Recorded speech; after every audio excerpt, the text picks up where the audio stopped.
अस्सलामुअलैकुम वरहमतुल्लाहि ताला वबरकातुहू। उम्मीद करता हूँ आप हज़रात खैरियत से होंगे। तो नाज़रीन इकराम, जैसा कि आपको मालूम है कि ये बताया जा रहा था कि 8 तारीख को मस्जिदें खुल जाएंगी और आज है 8 तारीख, ठीक है, 8 जून है आज। और नाज़रीन इकराम, आपको मालूम है क्या मस्जिदें आपकी खुल गई कि आप नमाज़ पढ़ने के लिए जा रहे हो? नहीं ना। तो आप हज़रात ये गौर के साथ मेरे बातों पे ध्यान दें और ध्यान से बातें सुने कि नाज़रीन मस्जिदें किस तरह से खुली हैं और क्या क्या वहाँ जाने के हुक्म हैं, हमें ये चीज़ करना चाहिए या नहीं करना चाहिए। तो दोस्तों देखिए, पहले तो ये हुक्म दे दिया गया था कि 8 तारीख को मस्जिदें, मंदिर, ये सब चीज़ें खुल जाएंगी। लेकिन अब जब 8 तारीख आई, 8 तारीख आने से पहले ही यूपी में तो ये दे दिया गया बयान, यूपी के मुख्यमंत्री सीएम योगी ने ये कह दिया कि अब यूपी की मस्जिदें जो है नहीं खुलेंगी, पहले की तरह ही लॉकडाउन की वजह से ये मस्जिदें बंद रहेंगी। यानी कि सिर्फ़ और सिर्फ 5 लोग मस्जिद में जाएंगे, इससे ज़्यादा 8 तारीख के बाद भी नहीं जा पाएंगे। ऐसा क्यों हुआ, ये भी आप सुन लें। तो दोस्तों देखिए, जब से ये अनलॉक बंद हुआ है, यानी लॉकडाउन जब 1 जून के बाद से लगा है, जब से बहुत तेज़ी के साथ कोरोना वायरस के मरीज़ पाए गए हैं, ठीक है। इतने जो है पिछले पूरे महीने में नहीं पाए गए जितने कि इस 7-8 दिनों में मरीज़ पाए गए हैं।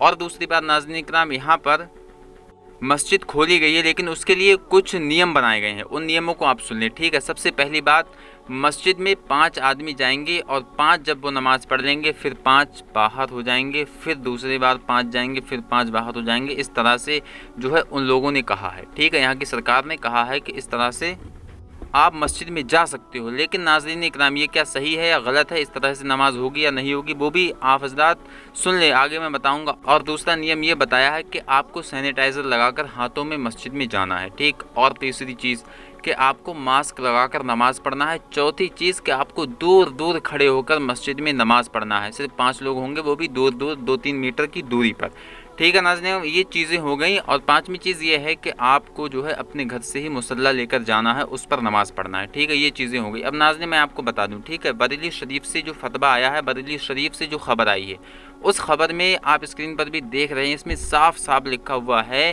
कि सैनिटाइज़र लगाकर नमाज नहीं होगी, ठीक है। यानी सैनिटाइज़र लगाकर हम नमाज नहीं पढ़ सकते। क्यों, यहाँ पर ये सवाल होता है क्यों। आप सुन लीजिए, सैनिटाइज़र की आप बोतल लें, उस पर देखें कि 90% तो होगा ही, 90% उसमें अल्कोहल युक्त होगा, यानी मिला हुआ होगा उस चीज़ में, जिसे हम सैनिटाइज़र कहते हैं। उसमें 90% अल्कोहल यानी कि शराब, अल्लाह अकबर। देखिए आप, शराब मिली हुई होती है और आपको ये मालूम है कि शराब जो है हराम है, उसे नहीं हम छू सकते, नहीं पी सकते, और उसे हम हाथों में लगा के किस तरह नमाज़ पढ़ सकते हैं? बिल्कुल नहीं, हमारी नमाज़ होगी नहीं। दूसरी चीज़ कि मास्क पहनकर भी नमाज नहीं होगी। और इतनी इतनी दूर ये लोग कह रहे हैं कि खड़े होकर नमाज आपको अदा करना है, ये भी जो है गलत है। इस तरह से मकरूह होगी नमाज नाज़रीन। और अब एक बात और सुन ले कि अब कह रहे हैं कि घरों से मुसल्ले लेकर जाना। चलिए ये तो कोई बात नहीं, घर से मुसल्ले ले जाएंगे, मस्जिद में जो चटाइयाँ हैं उनको समेटवा देंगे।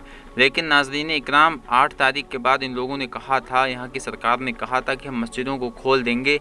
लेकिन नाज़रीन बाज़ारें तो खुल रही हैं, बाज़ारों में फुल तरीके से जो है भीड़ हो रही है, काफ़ी बाइक और हर दुकान पे काफ़ी ग्राहक, काफ़ी कस्टमर जो है हमें दिख रहे हैं। लेकिन मस्जिद में जो है क्यों ऐसा हो रहा है, मस्जिद में ही पाबंदी क्यों लग रही है?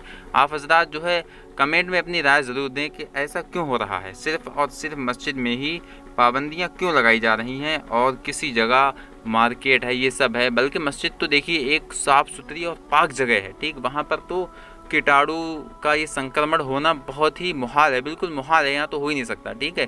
क्योंकि मस्जिद में देखिए हम ऐसे नहीं जाते हैं, मस्जिद में जाते हैं वज़ू करके, अल्हम्दुलिल्लाह वज़ू की बरकत ऐसी है, उससे गुनाह और संक्रमण जो होते हैं, जितने भी कीटाणु होते हैं वो झड़ जाते हैं। ये अल्लाह का शुक्र है, वज़ू की ये बरकत है। और नाज़रीन किराम, दूसरी बात ये है कि जब बाज़ारों को खोल दिया गया है, पूरी तरह से बाज़ारें खुल रही हैं, किसी तरह की कोई छूटी नहीं है। सुबह जो है 9 बजे से शाम 7 बजे तक अच्छी तरह दुकान खुल रही है और दुकानों पर काफ़ी कस्टमर हैं। ऐसा भी नहीं 1-2 कस्टमर हो, काफ़ी कस्टमर आ रहे हैं। और सोशल डिस्टेंसिंग वहाँ बिल्कुल नहीं हो रही, जैसा कि इन्होंने कहा कि तुम नमाज में सोशल डिस्टेंसिंग का पालन करो, दूर दूर खड़े होकर नमाज़ पढ़ो, ऐसा भी नहीं है। बल्कि नाज़रीन इकराम, नमाज तो जो है हम बहुत सफाई के साथ पढ़ते हैं, वज़ू करके बिल्कुल हम पाक होते हैं, ठीक है। उसके बाद हम मस्जिद में दाखिल होते हैं, इसलिए मस्जिद में जो है कीटाणु वगैरह नहीं जा सकता। और ये लोग जो है बाज़ार को बिल्कुल इस तरह से खोल दिया गया है कि वहाँ पर ऐसा लग रहा है कि वहाँ तो वायरस आ ही नहीं सकता है, जबकि बाज़ार के ज़रिए से एक दूसरे की चीज़ पकड़ने से और यहाँ तक कि पैसे से भी ये वायरस फैल सकता है।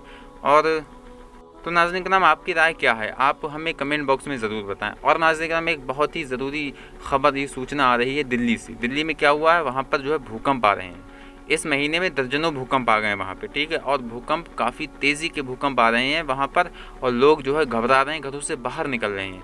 तो नाज़रीन कराम अल्लाह से दुआ करें कि मौला हमारे गुनाहों को माफ़ फरमाए। देखिए नाज़रीन कराम, ये जो है एक तरह के अज़ाब हैं। अल्लाह तबारक व तआला ये ज़लज़ले की सूरत में, ये टिड्डियों की सूरत में इस तरह से जो है अज़ाब भेज रहा है, ठीक है। इनके ज़रिए इन सब को भेज रहा है। तो ज़लज़ले वगैरह आ रहे हैं, तूफ़ान देखिए, आंधी वगैरह इस साल भी कितनी आई, ठीक। ये ऐसा समझ लीजिए 2020 में काफ़ी नुकसानात हुए लोगों को, ठीक है। बहुत ज़्यादा नुकसानात हुए हैं। आंधी भी आई है, तूफ़ान भी आए हैं, बहुत ऐसे भी नहीं, तेज़ी वाले तूफ़ान, इस तरह की आंधियाँ आई हैं कि बिल्कुल दिन होता है, यानी कि 12 बजे के वक्त ऐसा लगता है कि मगरिब का वक्त हो गया हो। कुछ ऐसी आंधियाँ आई कि बिल्कुल रात हो गई, ठीक है। इतनी ख़तरनाक आंधियाँ और तूफ़ान। और फिर उसके बाद ये भी सुना होगा टिड्डियों का जो हमला हुआ है कि किस कदर हुआ है, करोड़ों की उन्होंने फसल गायब कर दी, ठीक है। ये अल्लाह का एक तरह का अज़ाब है। मैंने आप हज़रात को एक वीडियो और बना के दिया था उसमें, कि जब अल्लाह तबारक व तआला ने फ़िरऔनियों पर ये अज़ाब किया था, टिड्डियों वाला, ठीक है। वो डिस्क्रिप्शन में लिंक है, या चैनल पर जाकर आप थोड़ा सा नीचे देखें, 5-6 दिन नीचे, तो आपको वो वीडियो मिल जाएगी। माशाल्लाह लगभग 8-9 लाख लोग उसे देख चुके हैं। बहुत अच्छी तरह मैंने एक्सप्लेन किया है टिड्डियों का अज़ाब कैसे आया। आपको फिर मैं बता दूं शॉर्टकट में, ठीक है। हज़रत मूसा अलैहिस्सलाम का जो असा था ना, वो सांप बन गया था, अज़दहा। और वो जादूगर के जितने सांप थे उन सबको निकल गया। निकलने के बाद फिर वो जादूगर तो ईमान ले आए, क्योंकि वो समझ गई कि अल्लाह के नबी हैं ये, ठीक है। वो तो ईमान ले आए, लेकिन फ़िरौनी जो थे ना, उनके दिल पर मोहर लगी थी। वो बहुत जालिम और जाबिर थे। वो लोग जो है अब भी ईमान नहीं लाए, बल्कि सरकशी करने लगे। तो मूसा अलैहिस्सलाम ने फिर अल्लाह की बारगाह में ये दुआ की कि मौला इन पर ऐसा अज़ाब मुसल्लत फरमा जो हमारे आने वाली जो नस्ल है, आने वाले जो लोग हैं, उनके लिए इबरत हो। तो पहले कौन सा आया? तूफ़ान आया। पहले बहुत ख़तरनाक तूफ़ान आया, इस कदर का तूफ़ान आया नाज़रीन इकराम कि वो लोग खड़े के खड़े रह गए, और जो जिसका जितना कद था उतना ही कद, मान लीजिए जिसका छोटा कद था वो डूब गया, जो बैठा वो डूब गया, वो हलाक हो गया वहीं। लेकिन किसी की गर्दन तक पानी, किसी की कहीं तक, बहुत ज़्यादा परेशान हो गए। फिर ये पहुँचे हज़रत मूसा अलैहिस्सलाम की बारगाह में, फिर अरीज़ा पेश करने लगे कि हम जो है ईमान ले आएंगे, आप अल्लाह से दुआ कीजिए ये अज़ाब टल जाए। तो हज़रत मूसा अलैहिस्सलाम ने जो है अज़ाब टलने की दुआ की, मौला करीम ने अज़ाब को टाल दिया। और फिर नाज़रीन इकराम देखें, इस कदर सरसब्ज़ी शादाबी आई, यानी इस कदर हरियाली आई कि आज से पहले उन लोगों ने हरियाली देखी नहीं थी। तो वो लोग क्या कहने लगे, अब सुनिए। तो फ़िरौनी कहने लगे कि हमारे लिए ये तूफ़ान बहुत अच्छा था, ये पानी बहुत अच्छा था, हमें तो अब और फ़ायदा हो गया है अल्हम्दुलिल्लाह। अब हम जो है, हमें तो बहुत फ़ायदा हो गया है, अब हम जो है ईमान नहीं लाएंगे, हम तुम्हें नहीं मानेंगे, हम तुम्हें अल्लाह का नबी नहीं मानेंगे। और फिर जो है वो सरकशी करने लगे, हज़रत मूसा अलैहिस्सलाम और बनी इसराइल को सताने लगे। फिर आया टिड्डियों का अज़ाब।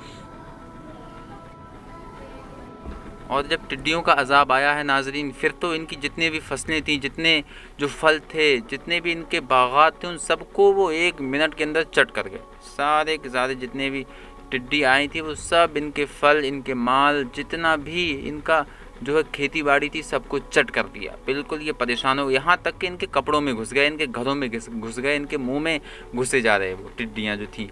फिर ये बहुत परेशान हो गए, ठीक है। बहुत ज़्यादा जब परेशान हो गए, फिर हज़रत मूसा अलैहिस्सलाम की बारगाह पहुँचे। फिर जो है कहने लगे कि हमें माफ़ कर दीजिए, हम आपको अल्लाह का नबी मानते हैं, हम ईमान ले आएंगे। अल्लाह के नबी हज़रत मूसा अलैहिस्सलाम ने फिर दुआ की, तो वो अज़ाब टल गया, ठीक है। अज़ाब टलने के बाद फिर ये बहुत खुश रहने लगे। बहुत अल्लाह तबारक व तआला ने जो है इनके काम में बरकतें की, इनकी खेती बाड़ी में बरकत की, इनका काम फिर बहुत अच्छा हो गया। लेकिन जब इनने देखा कि अब फिर से हम फल फूल गए हैं, बहुत अच्छे हो गए हैं, तो फिर ये बदल गए। फिर से इन्होंने जो है सरकशी स्टार्ट कर दी। फिर और तरह तरह के अज़ाब आए। वो आप जो है वीडियो मेरा पूरा देखें, उसमें आपको मैं सही से बता पाऊँगा। तो दोस्तों नाज़रीन, ये कहना है मुझे आपसे कि आप नमाज़ें पढ़ें और ज़्यादा से ज़्यादा अल्लाह तबारक व तआला की इबादत करें, और इस्तग़फ़ार, तौबा इस्तग़फ़ार ज़्यादा से ज़्यादा करें। क्योंकि नाज़रीन देखिए, दिन ब दिन अज़ाब आ रहे हैं, और अज़ाब जो है रोज़ तरह तरह के आ रहे हैं नाज़रीन इकराम। कभी आंधी तूफ़ान की शक्ल में, कभी किसी की शक्ल में। अब देखिए कोरोना 2020 में किस तरह से आया, जिससे पूरी दुनिया हिल कर रह गई है। कोई भी ऐसा देश नहीं है जो इससे बच गया हो। हर देश घबरा गया है, और हर देश यही कह रहा है कि ये कोरोना जो है बहुत बड़ा वायरस है, और सबके कलेजे हिल कर रह गई ये कोरोना वायरस से। तो नाज़रीन देखिए, अल्लाह तबारक व तआला जो है हर मुमकिन शय पर कादिर है। वो जब चाहेगा तब इंसान ठीक हो जाएगा, और वो नहीं चाहेगा तो इंसान ठीक नहीं होगा। इसलिए नाज़रीन हमें और आपको चाहिए कि अल्लाह और उसके रसूल की रज़ा जोई में लग जाएं और पाँचों वक्त की नमाज़ें पढ़ें। इंसान जो है अल्लाह को भूल बैठा है, मौत को भूल बैठा है कि उसे मरना भी है। बस वो ये सोचता है जो लम्हात हैं वो ज़िंदगी में गुजार लेंगे, फिर कुछ नहीं होगा। नाज़रीन क़ब्र का जो मंज़र है ना, अगर वो सुन लोगे ना तो बिल्कुल पैरों तले से ज़मीन खिसक जाएगी। वो जो खौफनाक वहाँ का मंज़र होता है, बहुत ख़तरनाक मंज़र होता है। इंशाअल्लाह अगली वीडियो में आपको बताऊँगा। तो गुज़ारिश है आप इस वीडियो को आगे शेयर ज़रूर कर दें। अस्सलामु अलैकुम व रहमतुल्लाहि ताला व बरकातुहू।